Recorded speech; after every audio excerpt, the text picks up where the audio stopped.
right, welcome back, viewers, to our another exciting episode of our podcast series, the Young Turk Dialogues by Crobstacle. This is our episode number 78, and today we are swimming with the sharks.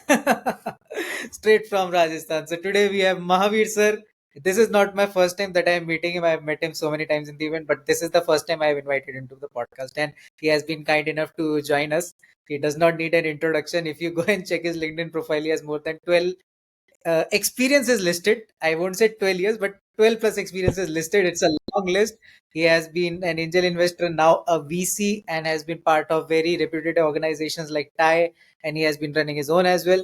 So, Mahavir sir, welcome to the podcast. How are you feeling Thank, today? th- Good. Thank you, Anmol. Always a pleasure to be interacting with young and vibrant people like you. Good to be on your show.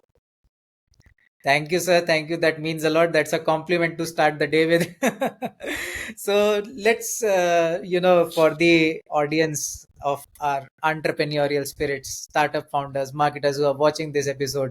So, of course, your introduction is such a big introduction. I won't be able to justice on it. So, like, sir, thoda sa introduction se start karte and then I will throw my questions about marketing, Sure, startups, VCs, sure, and all. sure, sure.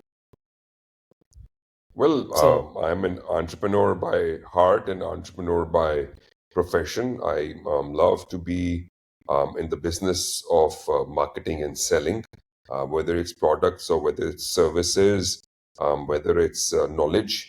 The idea is to spread the word and let your knowledge, your abilities, your products, your services market for themselves.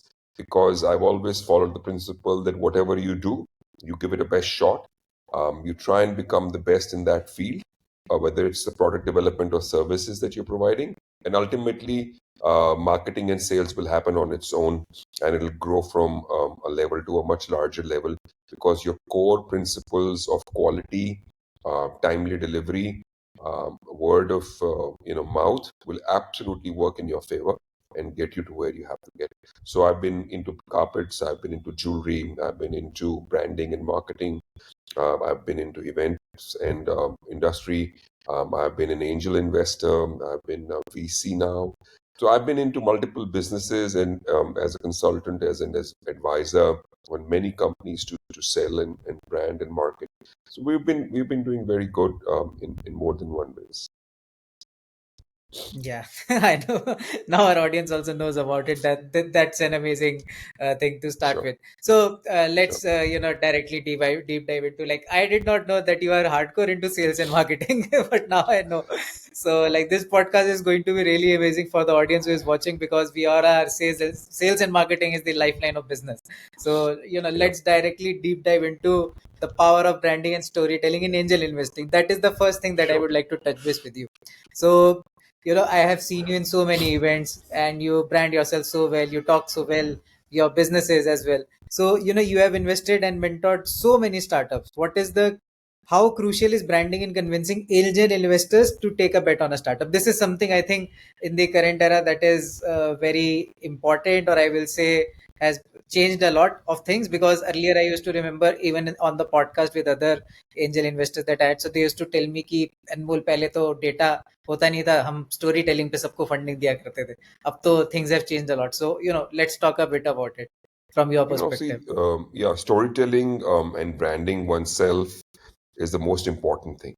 See, storytelling is not just being about a good orator. Storytelling is not just being use of right words or having the right presentation. Storytelling about a business product or service or selling yourselves or branding yourselves has to emanate from your body. Everything that you do, everything that you feel, everything that you say has to show and work in that direction. Gone are the days when just because you had remember mugged up the right lines or had a great presentation and the funding would come in. If you are faking or you're acting in your body language or in your words or in your presentation, numbers, questions, the kind of knowledge that is required to be in that sector or domain would obviously show up, and you will fumble, you will go wrong, you will fudge. So it's actually very, very critical that you really live with what you are doing, you behave and feel what you are doing, because that is what is your branding or marketing is. It's not that if you're not good orator or if you don't have a good presentation, but you have a good product and the numbers behind you, you will get funding. But the only challenge is that people will have to look through your inability to communicate better, both to the body and words. So it's very important that you collectively have the right person who's communicating. You be there because you have that general aura. Because if you are the founder, co-founder, or the lead founder, it's very important. So I think marketing, communications, branding, body language, all very very critical, and they all have to come together. If something is missing, we can see that, and it can create a situation where you would not be able to convince the investor. So it's very important that you have that all of that in place. Got it. No, this is something I think very important. My mentor used to tell me that you need to focus on all of these factors. Earlier, when I was a kid during my college, so used to not focus much. But when I started my own company, I realized this, like how important even body language is when I am pitching someone for my services or talking to them. So that you have to match their vibe. There are so many factors. So I think this is good And body insight. language, not only just while pitching, body language while you're waiting to pitch, body language Right. after you pitch, body language and how you carry yourselves, the choice of words. I can answer the same question in five different ways. I can be polite, I can be rude, I can be neutral, I can ignore, I can choose not to answer and still answer the. So you have to be very very apt in finding the right choice of words. It's very critical because you're being tested at multiple levels. In terms of when you talk to many early stage startups, so what is the general thing that you observe? Because like they just get into the market, many are from colleges and all. So generally, I observe, good or bad both. But I think I'll talk about the shortcomings that I see. So startups can improve on what they're doing. I think what I see is their lack of knowledge sometimes in terms of the sector. I sometimes see that they're not eating, sleeping, drinking, breathing the startup that they're doing. They're still the passion is lacking. They're just doing it because they want to raise money. I can see the lack of passion in them. Sometimes I see youngsters jumping into something too early. They've not done the complete diligence in terms of pilot, in terms of market research, in terms of validation by the right customers before they jump into it. And many a times I've seen youngsters overconfident, or oversure of the product or service that they're doing, not realizing that there's competition lurking in from internet competitions. Tomorrow Google or Elon Musk or ChatGPT might be doing what you're doing, and you don't even realize, and you're looking only at the direct competitions. And lastly, I've seen many startups not actually understanding that it's not about just the passion, it's not just about the product or service, but it's also about the dhanda or the business about it. So if they are Right. not going to be getting the product or service for what the person needs to be paid for, and if the customer is not getting a better product or better service at a better price or whatever the price, and if they're not making money in the middle, it might not fly. I mean, it might be a great cause, it might be a great thing, but if there's no dhanda in it, where customers want to buy it and sellers want to sell, and there's a real challenge in the whole value chain, and you are not solving that problem or making it easier or better or cheaper or whatever the case may be, you will actually not be able to convince, because now as you said, the bottom line and the business of doing business is the most critical thing. So I've seen them not doing their full research, or sometimes they fall in love with what they're so passionate Yes. about the product, they don't Yeah. realize they can do any wrong, or they see some things that we sitting outside or from a distance and having looking at decks every single day don't see. So don't fall in the trap of falling in love with the product or service. It's okay to be passionate, it's important to be passionate, but you can't be blind to the commerce of it, can't be blind to the bottom line, can't be blind to the customer's needs. And if it's a real time problem or not. Yeah, I think that is very important because earlier when I also started, so before this also I started a company, and in that my mentor used to always tell me, don't fall in love with the idea what you are doing. But yeah, fell in love and I fell down and I stopped that company.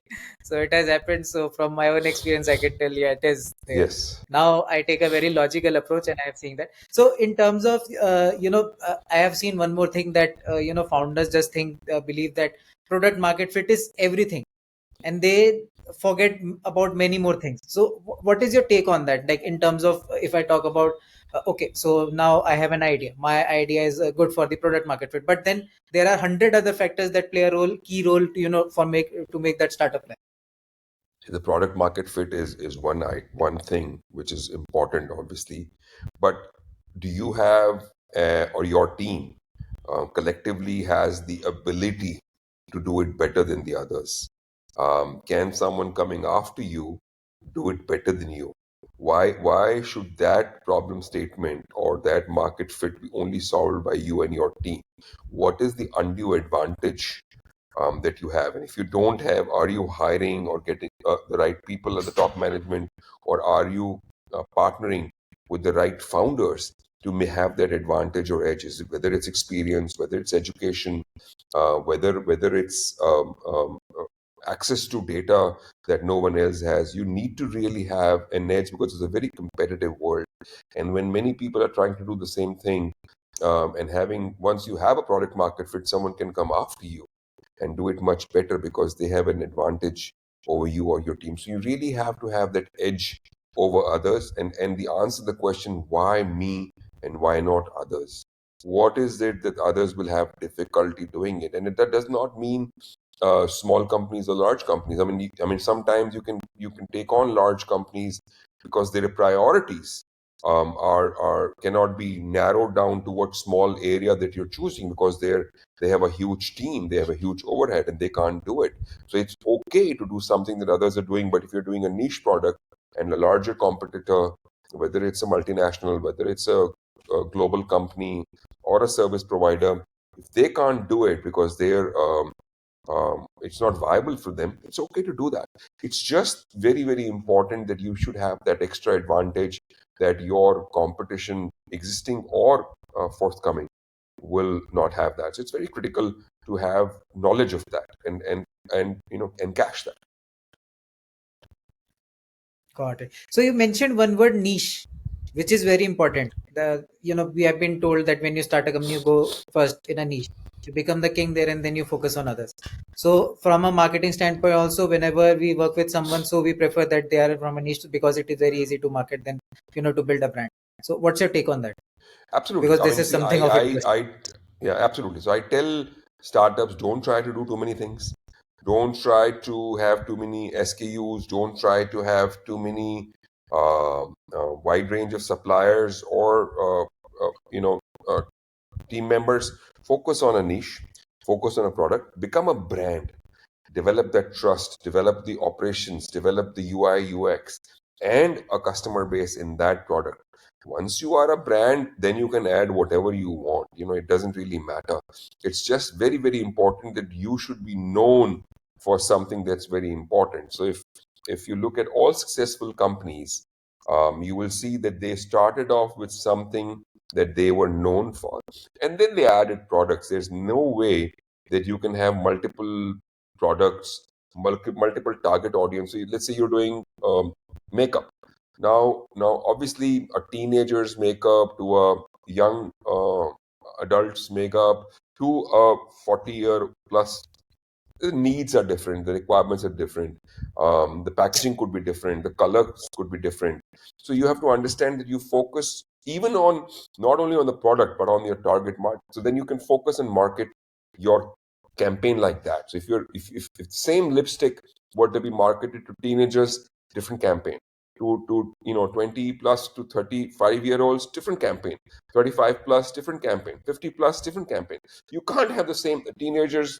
So you have to understand, it's not just the narrowing down of products and niche, it's your audience in the market also. So if you become a teenage brand or you become an adult brand, and let's say the brand is called lip balm, you can do lip tea balm or team balm or what, you can add that core value and do a different campaign.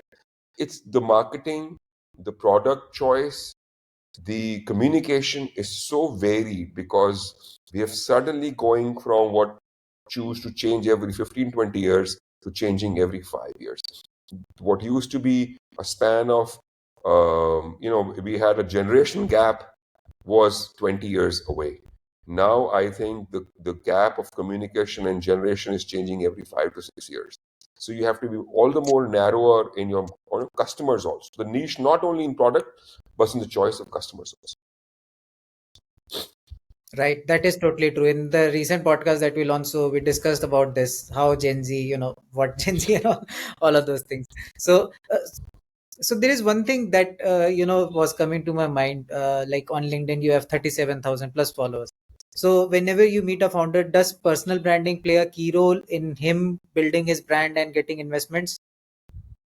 Absolutely. Personal branding, you can't do anything without personal branding. See, if you don't stand for the product or service or whatever you are saying, there's no way that you will have fake followers. You will have people not being genuine, and genuineness and honesty and truth has to come from within. It cannot be faked.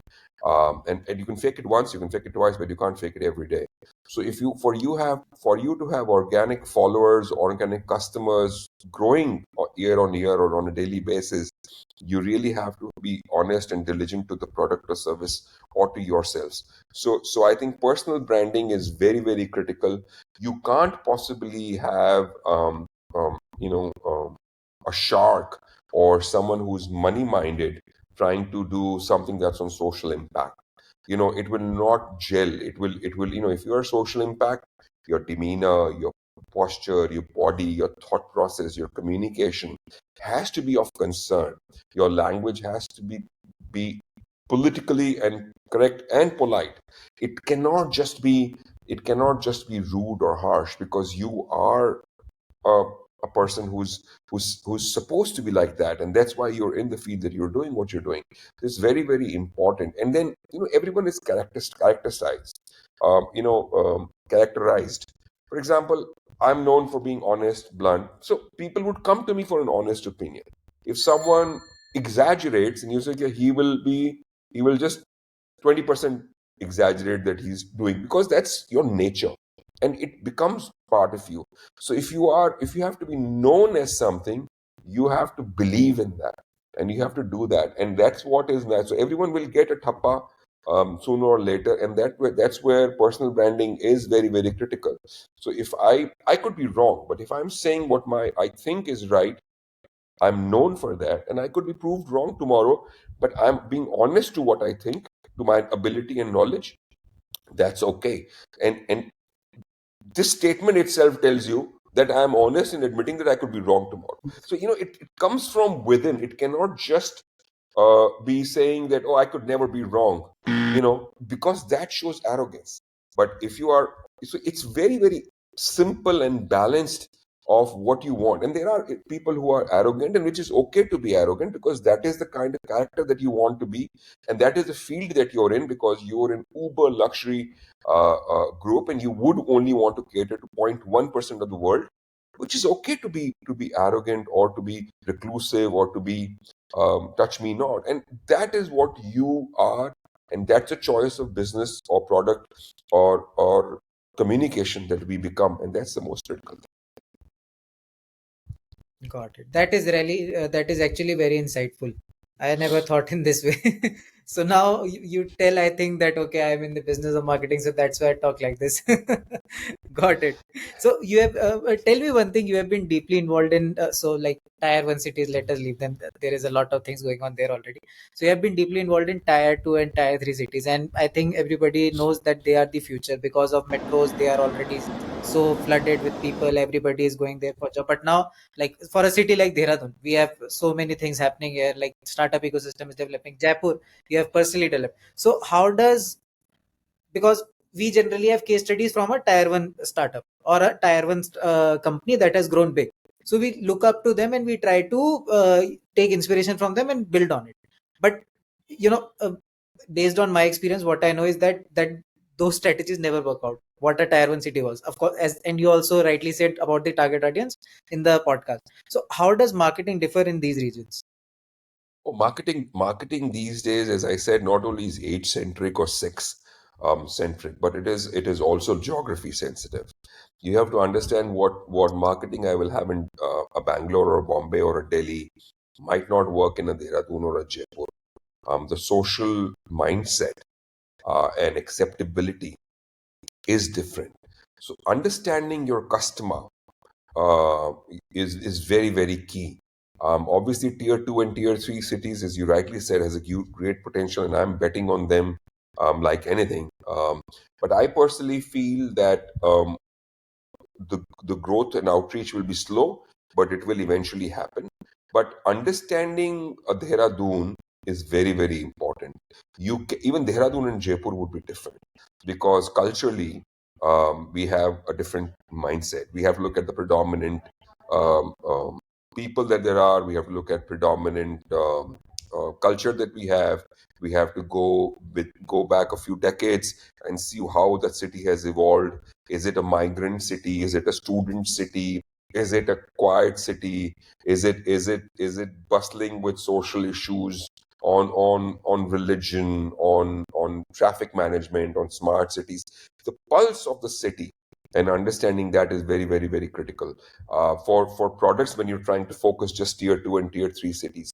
So it's and though generally it will work, but you can minor tweaks, in my opinion, are needed, and that is what is needed. Whether it's language, I mean, if you or even the if let's say if you have a brand ambassador, what is he or she wearing when your campaign? The text could be the same, everything, but the dress, the change of dress, how you see when the Uttarakhand chief minister gives a full page ad, and the prime minister is wearing a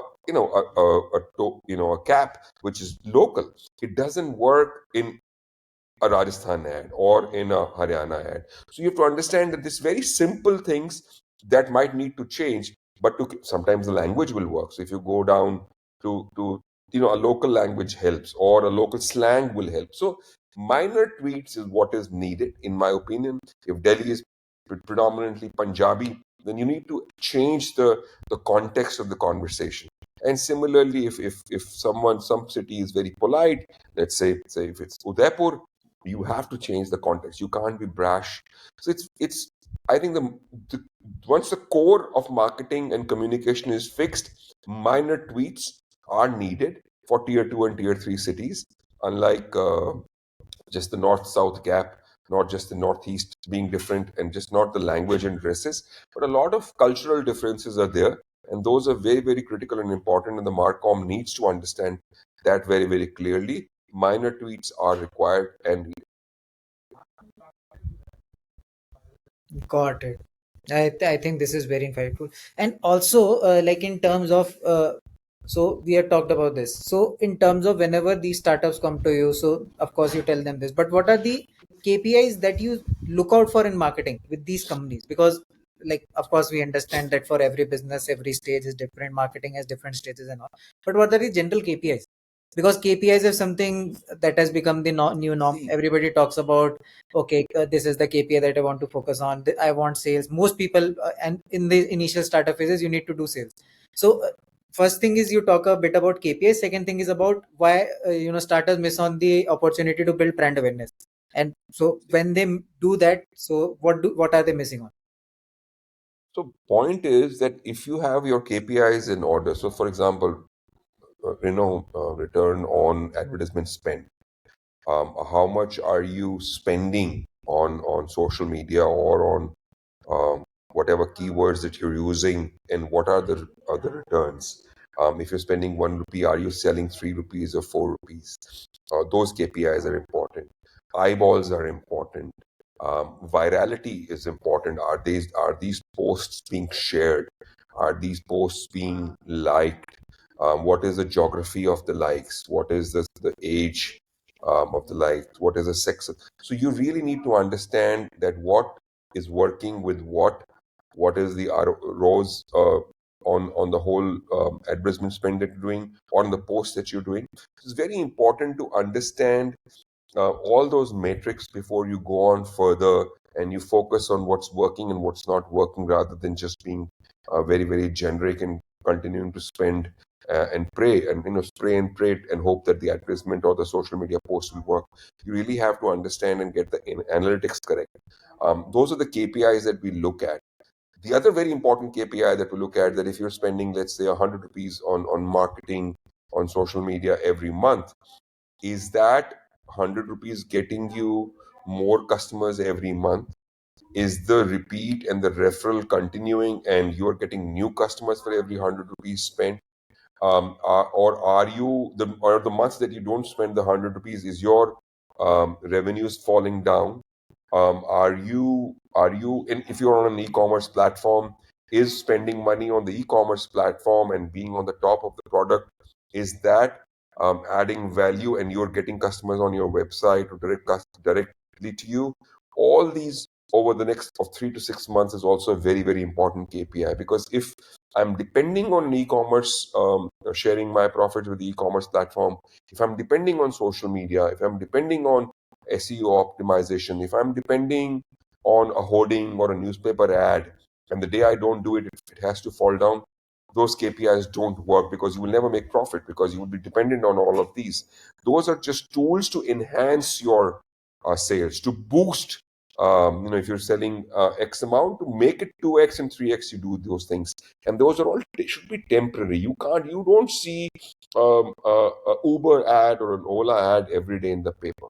There was a time when now they don't need to. So their marketing has shifted from print to somewhere else.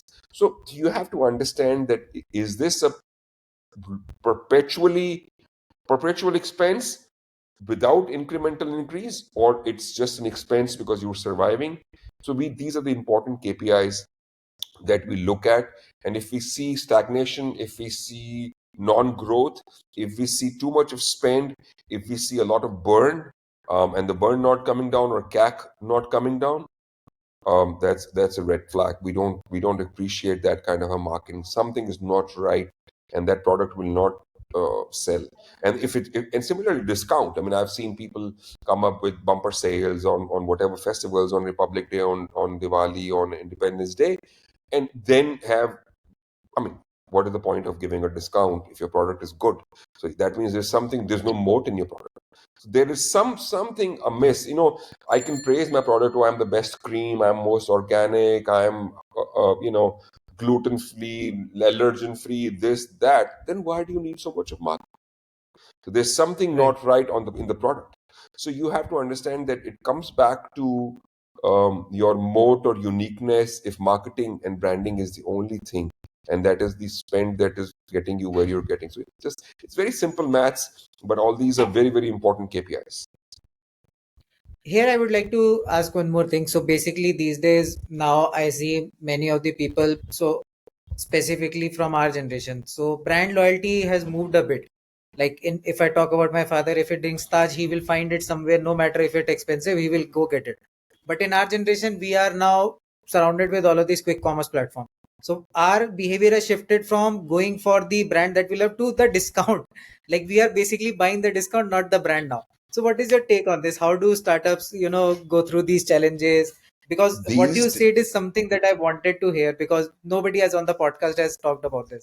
Because There we is no know, brand. like, I don't know of anything anywhere in most products if there's a brand loyalty. I right, think when your life is at threat and you have a fever, and if I don't care for a expensive pharmaceutical drug being made, and I can go to a generic drug to save money, whether it's a life-threatening disease, because the salt is the same. The consumer has become much more educated. They're not going to right, fall for gimmicks.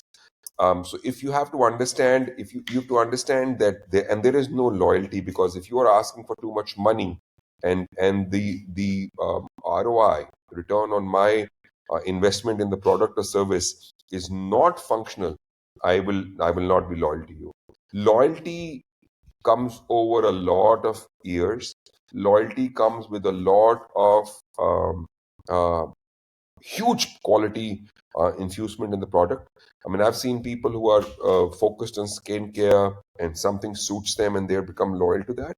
Very rarely would you find, otherwise, I don't see brand loyalty existing or coming in play in the near future, because loyalty in this generation or the coming generations will be what works best for them at that point. Got it. Yeah, that makes a lot of sense. So, because like recently Zepto has come into picture. So earlier here in Dehradun, people were buying it from Blinkit. Now Zepto is giving away free cash like hell here. 125 rupees, 150 rupees. Everybody is going for Zepto. So that is where this question came into picture. I asked you. Absolutely. No, no, no. These discounts, these hooks are only good for one time. You will have to continue to do that, and that's what is more important. Yeah, that is why I say that I am buying discounts now. Zepto is giving Correct. me free cash. I am going to Zepto buying things rather than Yes, Blinkit. yes.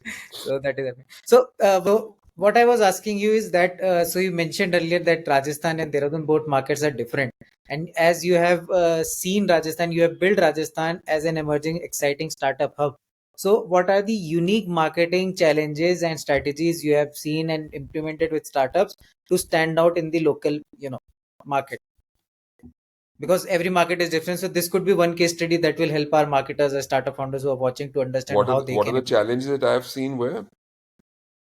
in Rajasthan. So you are from Rajasthan and you have built the ecosystem there, you have been a key player there. So So the what are challenges, the of key course, challenges? yeah, the key challenges in the ecosystem at an earlier stage was not enough players. The early mover advantage that many people boast of is not an advantage, because you have to spend a lot of time, money, energy in educating people.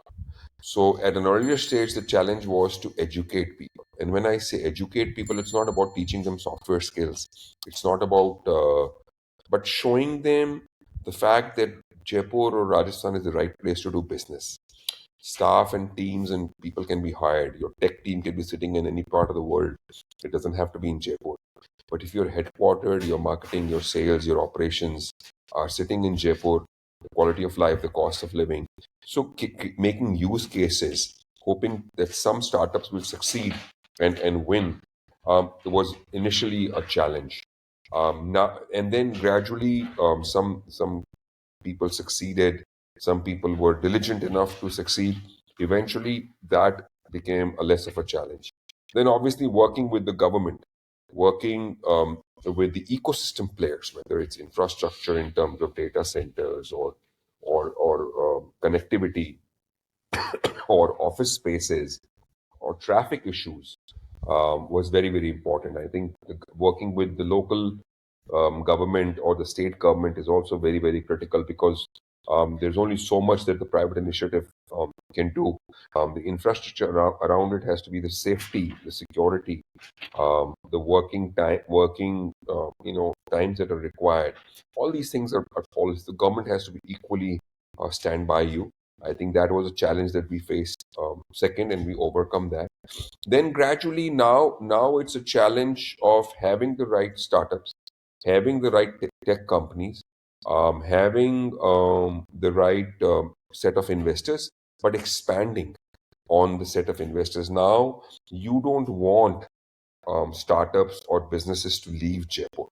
So you really need to have local money coming in to support. So if you don't have investors as angels or VCs or funds who are investing into a startup based out of Jaipur, or your local city, whether it's Dehradun, local investors have to back their local startups.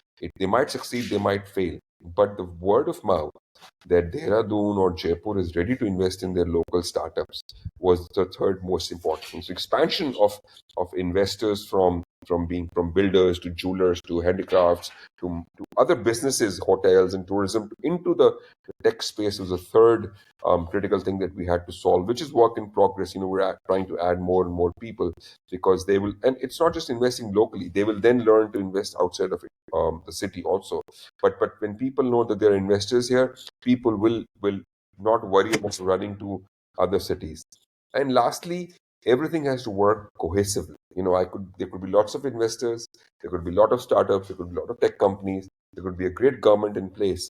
but if they don't work together, in tandem with each other, it will not work.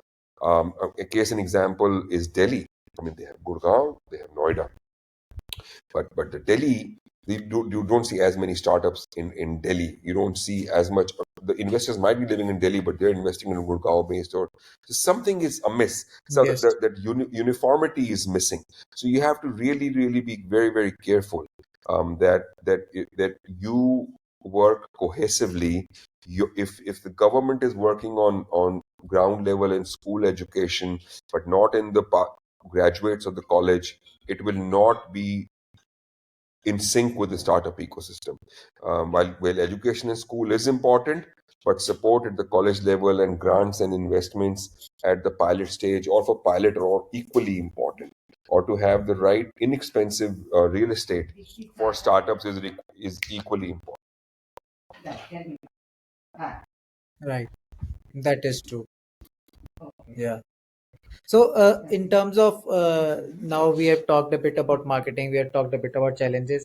Now, from the eye of a VC or an angel investor, what is the role of digital transformation you see in a startup impacting your decision to invest in the company, and or you see, that startup growing?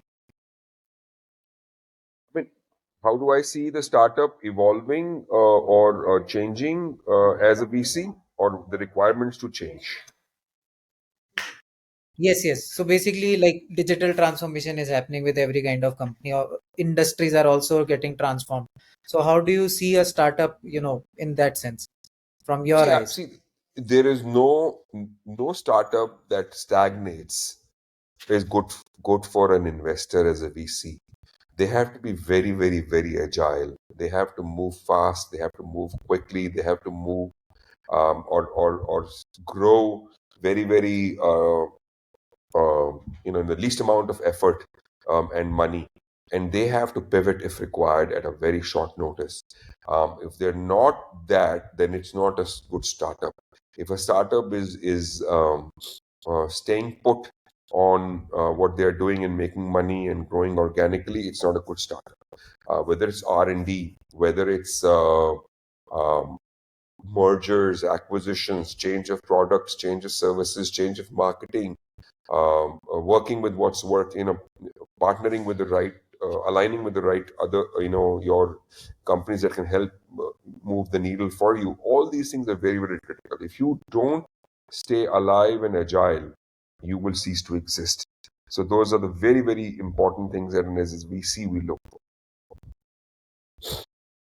Got it. Now I will ask you one thing that is one of my favorite questions. What is the one golden piece of advice that you will give to startups who are just starting out and marketing themselves? Right now, like I am a startup, I don't have any capital, but I am looking forward to it. And right now, I am starting as a bootstrap company. What is one golden advice that you will give to me? I think though the entire podcast I've tried to cover what needs to be done, but my one golden piece of advice would be there's a huge potential in scaling up businesses and startups succeeding with so much of support coming from governments, with so much of support coming from the angel ecosystem, with the network that we all are in.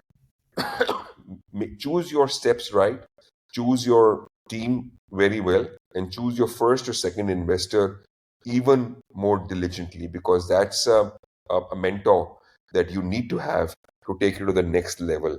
Don't get blinded by money, don't get blinded or lured by valuation, don't get lured or happy with the initial success.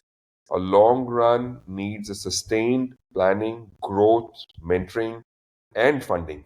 Because if one thing falls, you will not be able to reach the level that you want to reach. And never ever change your core business. You can change how you market, you can change SKUs, you can change whatever. But if your core is something, never change that, because that shows your commitment to what you believe in, and that will strengthen your passion, strengthen your will to succeed. Right. So, just in correlation with this question, so like you have worked with multiple industries, like you have worked with carpet businesses, events, jewelry, and whatnot. So, what are the marketing principles that stay consistent in all of these industries? See, marketing principles vary from product to product and service to service, but marketing principles of creating a brand of the product or service and letting the world know this is who you are, this is what you stand for, and standing by it no matter what, financial crisis, sales dip, but standing by your core values is the most important thing that's common between all the products. And I have failed as an entrepreneur, but I have not compromised on the product or service. So it's very, very important that your that core does not change. If your core is consistent, if your what you are wanting yourselves to be known as and your true belief is, that is something that is very, very consistent irrespective of the business that I have been or I will be in. I have not changed that the value system, and that is why, despite success, failure, profit or loss, I have earned respect in whatever domain that I have been in because I have not compromised. Got it. So, like you have already told about that, if your product is great, things work out very well. But have you ever invested in a product that is very amazing, but weak marketing led it to its failure? Oh, many times. I think weak marketing, overspending on marketing, spending at the wrong places, multiple reasons that I have had great products fail, and not once but many times. Many of my invested companies, which had a great product, and they were focused, suddenly in the pursuit to grow fast, bigger, spent all the money, burnt all the money, and lost the plot, and failed. Not once, many. No. So, what is one of the biggest marketing myths in the startup ecosystem that needs to be debunked? The biggest marketing myths in the startup ecosystem is that you've taken your customer for granted. Never ever take your customer for Okay, granted. right. No, that is true. I think, yeah, this is amazing. So now, before we wrap up this episode, so for the audience who has watched this episode till here, and many of them would be struggling startup founders, many of them would be thriving startup founders. So keeping a mix of those in your head and imagining that you were in our age, what will be your top five advices that you will be giving to us? Though I'm not much older than what you are, I'm still young at heart. I can That is forever. I can tell you my five tips would be that the world out there is tough, very competitive, but there's a lot of opportunity. Choose your education, your business, your career with planning and care. Short term and long term goals are very, very critical. Make them. The short term goals should take you on a daily basis on the next level, but long term goals and vision is very, very critical. Write it down. Always write your problems down. Always write the possible solutions down. Write down your vision dated such and such, and then look at it every 3 months, 6 months, long term vision. Make a short term plan, write the challenges, see what best you can do. You know, spending time with yourselves, thinking about the problem and the solution within yourselves, and answering them to yourselves is very critical. I think you youngsters don't talk to yourselves. You don't realize that conversation with yourselves, and which could be in writing, orally, work.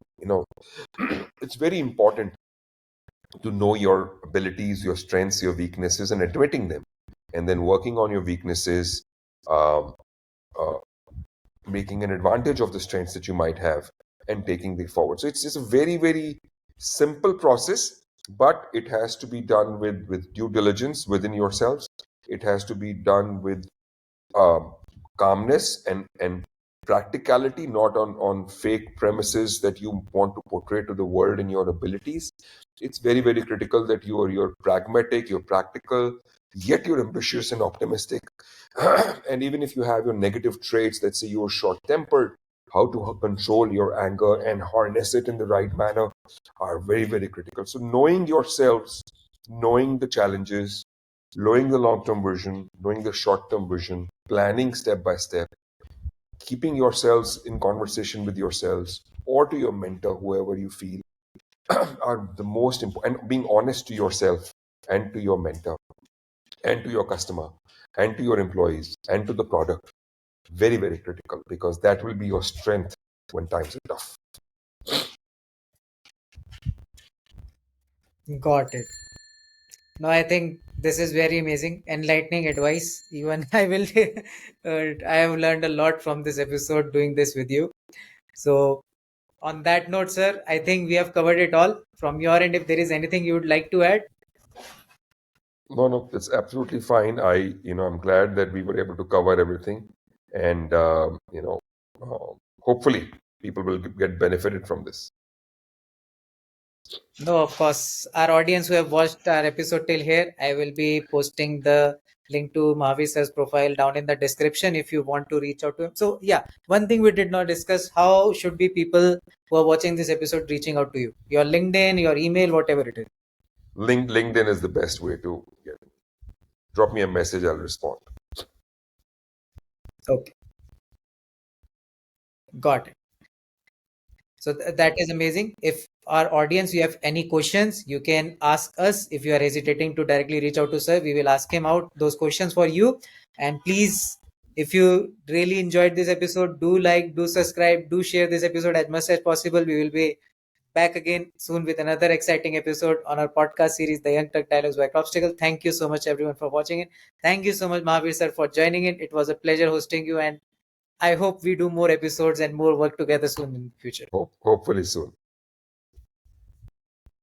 Thank Yes, you, sir. Anmol. Thank you so much. So Thank you.